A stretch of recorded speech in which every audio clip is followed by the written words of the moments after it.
bom? Veremos agora um módulo sobre simulação Monte Carlo completo. O que eu tenho que entender para usar a simulação Monte Carlo? Primeira coisa, se vê muito chamar de simulação de Monte Carlo. O D não existe, vem de Monte Carlo Simulation, então é simulação Monte Carlo. E nesta aula nós veremos como fazer a programação da simulação em VBA e depois o uso de um software comercial, que é o curso Tobol. Então vamos ter aqui algumas aulas só sobre simulação Monte Carlo. E eu vou passar rapidamente sobre os aspectos mais teóricos da simulação Monte Carlo e depois aplicações. E também vou disponibilizar para vocês todo o arquivo Excel que utilizarei.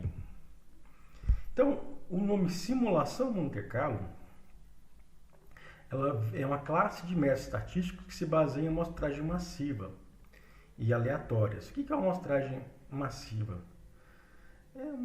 Quando você simula uma função e essa função tem que gerar vários elementos para que você possa recorrer ao teorema central do limite. Ou seja, embora você tenha várias variáveis x que não têm um comportamento seguindo uma função de densidade de probabilidade normal, a média, com a amostragem massiva, tende a ter um comportamento seguindo uma distribuição normal. E por que se chama simulação Monte Carlo? O nome simulação Monte Carlo vem de aplicações feitas por matemáticos durante, se não me engano, década de 60, na cidade de Monte Carlo, que fica no país Principado de Mônaco. Essa cidade é muito famosa por ter vários cassinos. E aplicações dessa ferramenta em jogos de azar que levou ao nome Monte Carlo para essa simulação. John von Neumann foi um grande matemático do século passado. Ele criou várias teorias, um pouco teoria dos jogos, lógica computacional. Ele conversou com Alan Turing durante a Segunda Guerra Mundial sobre o pensamento do primeiro. Ambos são considerados como os pais da computação. E para que foi criada essa simulação? Durante o projeto Manhattan, que era a construção da bomba atômica ou nuclear, o trabalho consistia na simulação direta de problemas estocásticos, probabilísticos ou aleatórios, vinculados à difusão das partículas de nêutrons, quando essas são submetidas a um processo de fissão nuclear. Então, basicamente, essa era a aplicação da simulação. Então, por que foi criado?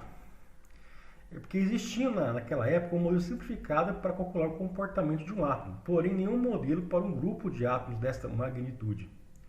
Então, cada átomo é uma variável aleatória. O efeito composto de dois átomos é a soma das duas variáveis aleatórias. E para calcular essa soma era possível, porém requeria uma equação integral e naquele momento, naquela faixa temporal, por não existir computadores, era impossível ser feito. E por isso que usou-se a simulação Monte Carlo. Ou seja, utilizando uma variável aleatória e cada caso, de acordo com a variável, foi calculado um a um por pessoas. E os resultados compilados por um matemático ou estatístico. E assim foi possível modelar matematicamente o comportamento dessa fissão nuclear. Essa foto é uma foto real. Quem fazia os cálculos eram mulheres, matemáticas, estatísticas, e é uma foto bem assim, histórica. Aqui nós temos o John von Neumann, o Julius Robert Hofheimer e o Albert Einstein. O Einstein era um físico anti-armamentista. E esse foi o físico contratado, tem até uma biografia muito legal dele no YouTube, para gerenciar outros físicos. E ele tinha uma habilidade muito legal. Além de ser físico, era matemático, era poeta, pianista. Então, o Julius Robert Hofheimer tinha vários dons. Bom, Bom, qual que é o princípio da simulação Monte Carlo? O princípio da simulação Monte Carlo é a geração de números aleatórios. O Excel que nós temos disponível tem duas funções pseudo-aleatório. Aleatório entre, que vai gerar qualquer valor inteiro entre um valor mínimo e máximo, e o aleatório sozinho, que gera qualquer infinitos valores no intervalo de 0 e 1. Valores contínuos. O John von Neumann criou esse meio quadrado, que basicamente você tem que ter uma semente aleatória. Por exemplo, ele colocou uma semente 76. Eleva-se ao quadrado e o valor do meio passa a ser a próxima semente aleatória. E assim segue a lógica. Partindo da semente original 76, nós teríamos essa sequência de valores aleatórios. Se der 0, você atribui uma outra semente aleatória, ela nunca pode ser 0. Um outro método é o método da congruência. É esse que eu mostrarei passo a passo como que se faz no Excel. Então, o passo 1 é escolher valores de A, C e M. Usualmente, M é o maior valor possível. O passo 2 é escolher uma semente aleatória. Tem que ser maior ou igual a 1 e menor ou igual a M. Depois, vamos calcular o próximo aleatório por essa expressão, que é o valor de A vezes a semente inicial mais C. E esse mod de M, a função mod, é a função resto inteiro, divisão inteira. Muito interessante essa forma do método da congruência, que pode dar para nós gerarmos vários números aleatórios e complicações bem variadas. Então, a função mod é uma função de divisão do resto, que mostra o resto de uma divisão inteira, de uma divisão. E depois, o passo 4 consiste em voltar no passo 1. Isso aqui nós faremos daqui a pouco. O mais importante, o que é uma variável aleatória? Uma variável aleatória, numa linguagem bem simples, é uma variável em que seu valor não pode ser medido de forma muito precisa, de forma exata. O conceito mais estatístico é que uma variável aleatória é uma grandeza que pode assumir qualquer valor dentro de um conjunto de valores possíveis. A grandeza pode ser, por exemplo, uma demanda. Só que cada valor de demanda, ele vai ter uma certa probabilidade de ocorrência.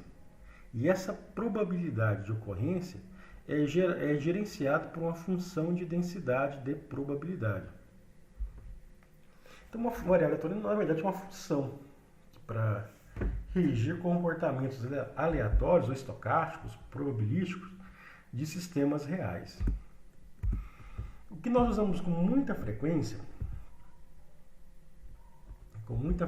mesmo, a questão de simulação Monte Carlo, por exemplo, aqui.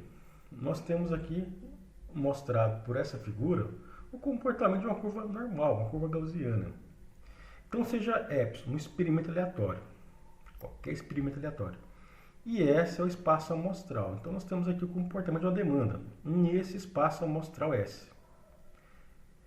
Uma função x que associa a cada elemento de S pertencente a esse conjunto S maiúsculo é um número real x denominado variável aleatória. Então, dado um valor de probabilidade, nós queremos encontrar um valor x nesta amplitude do comportamento desta demanda. Por exemplo, o que se usa para brincar, digamos assim, com esses números aleatórios são funções geradoras de variáveis aleatórias, FGVA. E dentro da FGVA tem vários tipos de métodos. Tem o método da transformação inversa, transformação direta, convolução, aceitação e rejeição e propriedades especiais. Eu sempre trabalho com o método da transformada inversa. Ele é mais, digamos, intuitivo para você verificar o que está acontecendo. Pegando aqui, por exemplo, a distribuição uniforme contínua, nós temos aqui uma variável aleatória x. Tem distribuição uniforme sobre um intervalo A e B, mínimo e máximo, quando nós temos essa relação aqui, f de x é igual a 1 sobre b menos a, que é a amplitude. Então, isso aqui, dado um valor de x, eu quero encontrar a probabilidade. Porém, quando nós queremos o contrário, dado um valor de probabilidade, eu quero achar um valor de x. Esse é o método da transformada inversa. Então, a inversa dessa função é dada por isso aqui, ó. A, que é o valor mínimo, mais a amplitude, b menos a, vezes o r. Esse r maiúsculo é o valor randômico, ou o valor aleatório. Então, basicamente, é isso que nós temos que saber, de um ponto de vista teórico mais rápido, como os conceitos mais básicos da simulação Monte Carlo. Então, aqui nós vamos aplicar o método da congruência para gerar simulações do preço, de um preço de qualquer. Nós temos aqui a frequência relativa acumulada do que pode ocorrer, ou seja, de 0 a 20%, valor de 10. Maior que 20, menor que 45, menor que 45, ou valor de 20, e assim por diante. Então, o primeiro passo é escolher o valor de A, C e M. E M é o valor maior possível. Então, eu coloquei aqui, por exemplo, um valor de 17. O valor de A, 9 e de C, 1. A semente aleatória inicial, trabalharemos com 7. Beleza, essa vai ser a semente aleatória inicial. Depois, o que você faz? Busca o valor de A, F4 para travar, vezes a nossa semente aleatória, mais o valor de C, F4 para travar. Aqui você vai usar a função mod, o resto da divisão inteira, que é igual a esse valor pelo M, que é o 17, F4 para travar. Depois essa relação, esse valor dividido por esse. Pronto. Agora, o que está aqui, vou deixar grifado para vocês verem, passa a ser a próxima semente aleatória. Você vem aqui e arrasta.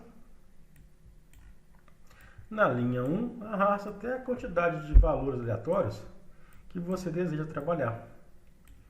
Então, o que nós temos aqui? Nessa penúltima coluna, valores pseudo-aleatórios entre 1 e 16, que é sempre n menos 1. E essa outra última coluna, melhor dizendo, valores aleatórios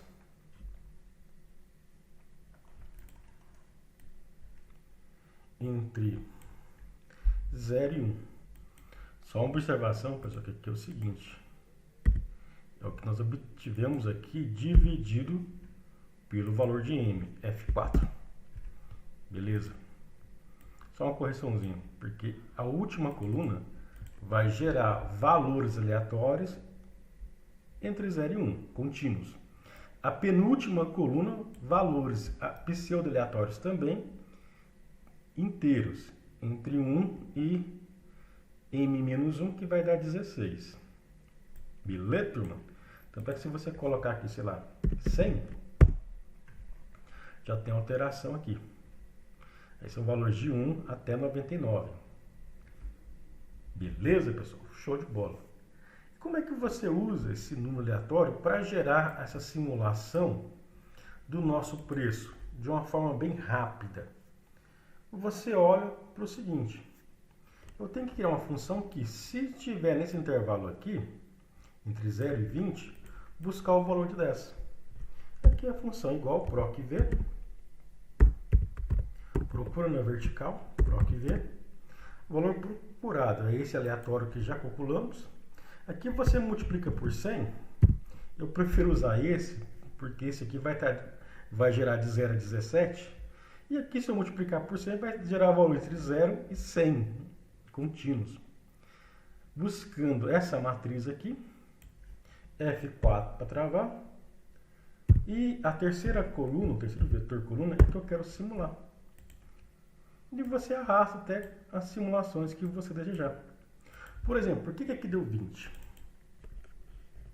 Aqui deu 20 é o seguinte, O valor que está aqui é 0,27. 0,27 é maior ou igual a 20 e menor que 45. Por isso que ele busca um preço de 20. E a mesma lógica serve para as demais. Show de bola, né? Não tem segredo isso aqui. O problema de usar assim, o método da congruência é que você vai ter mais cálculos para pesar o seu Excel e o seu processamento da simulação. Então, ao invés de gerar um aleatório para depois você fazer uma simulaçãozinha aqui, rápida, do preço, nós podemos usar uma função pronta do Excel, que é igual PROC-V. O valor procurado é aleatório, abre e fecha parênteses. Aqui, a mesma coisa, F4 e 3. A única diferença é que a gente não vai usar esse valor aqui, mas sim um aleatório do próprio Excel. E você arrasta.